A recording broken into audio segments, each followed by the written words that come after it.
Jeg hedder Sigurd og er i lærer her på Hobro Værft, hvor vi er Maritim Kulturcenter Mariager Fjord. Og har været her de sidste 4 år. Og er udlært her til august som skibstømrer og bådbygger. Selve ideen er startet, da Peter købte værftet med sin nu afdøde bror Otto.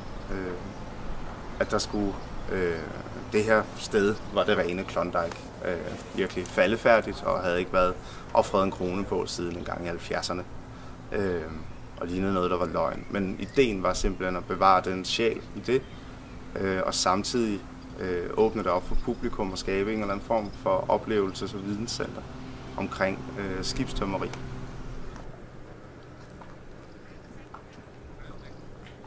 Altså en del af værftprojektet har også været forbundet med det at binde inderbyen, midtbyen sammen med fjorden igen. Og også noget realdang, jeg har været inde over.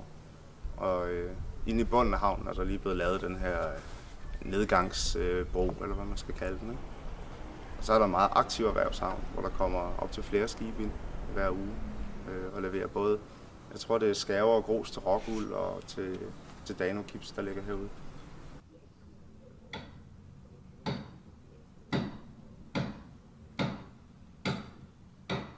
På min egen båd er jeg ved at slå dækket, som man siger. Jeg er ved at tætne det med bomuld, og så skal det bagefter lukkes med kit imellem dæksplankerne. Så det består sådan set bare af at slå en tynd sådan bomuldstråd ned i den lille sprække, der er, hvor plankerne ligger sammen. I håb om, at det kan holde vandet fra at løbe ned i køjen. Og både min far og min bedstefar var sømand, så det ligger også i familien på mange måder. Så jeg har sejlet, siden jeg var en lille dreng, faktisk. Og ja, og håber snart at kunne komme til det igen. Det er også problemet med at være skibstømmer, der man aldrig kommer ud og sejle.